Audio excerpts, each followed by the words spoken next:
I have 1,000 brilliant lies for the question. How are you? Hafiz. We don't know how to talk to each other, we don't know how to listen, and we don't feel heard. The causes of this time-tested curiosity are deep-rooted in our social conditioning and strikingly evident. We're taught to be polite, to ask questions when we don't care about their answers, and to limit conversations with anyone other than those closest to us with what is considered to be politically correct.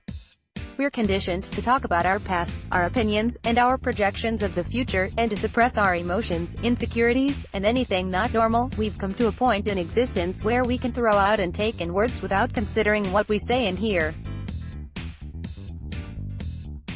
We ask each other questions like, "How are you?" without pausing in the street to listen for an answer, and this is okay because people usually don't respond with anything at all, let alone with something honest. On top of this, we are self-centered. We spend the receiving end of our conversations in our minds, concocting some cerebral combination of how we can relate to the person who is speaking and what we will say next, instead of listening. I point this out in a matter-of-fact way, but with compassion and a hope to inspire change. I work at a yoga retreat center where we host workshops in what I would essentially categorize as activities that help us remember how to experience human connection. I use the word remember because honest communication is not some foreign concept.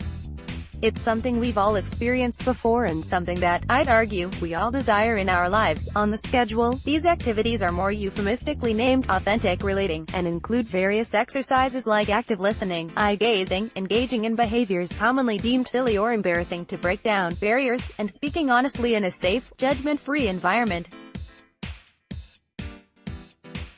Over and over again, people from all generations and all cultures are blown away by something as simple as displaying vulnerability. It's beautiful to see a room of strangers burst into bouts of spontaneous tender-heartedness and to witness the bright eyes, genuine smiles, laughter, and occasional tears that come with the realization that we have never taken the time to recognize the familiar human essence in the souls or eyes of someone we care dearly about, let alone those of someone we just met. We also have a set of question cards that are meant to facilitate a deeper level of relations between people, a sort of game that allows us the permission to genuinely expose ourselves. Although some of these questions are posed to push us outside of our comfort zones, most of them are about not so out of the ordinary topics that we've just never taken the time to consider. By sharing with others, we question aspects of our own belief systems, values, and qualities. This allows us to dig into the depths of our own beings as well, and to explore what it is that we actually care about versus what it is that we say we care about. When we do this, it's not uncommon to find a disconnection between how we think we should live versus the way we are indeed living. So, what can we do to experience human connection in a more meaningful way? 1. We can practice honesty with everyone, always, but this is only possible if we overcome the obstacle of being honest with ourselves. 2. Getting to know the self involves spending time in silence. I mean real silence, not silence with a film or silence with a book or silence interrupted by alerts on a telephone.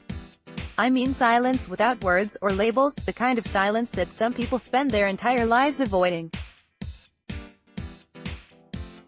Silence allows us to investigate what goes on in the layers upon layers of these miraculous vessels that we wear during our human experience, which in turn lets us share our own unique selves with others.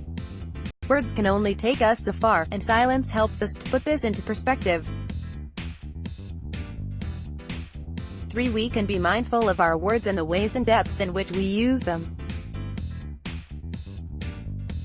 Small talk certainly serves a purpose in life. I once arrived somewhere, and the first question posed to me was, "What are you passionate about?" which was off-putting to say the least, but we could all practice relating on a more intimate level.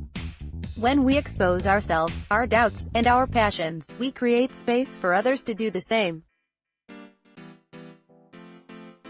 4. We can ask questions only when we have a desire for sincere answers. This includes, "How are you?" 5. Instead of listening with expectation or reaction, we can simply hear.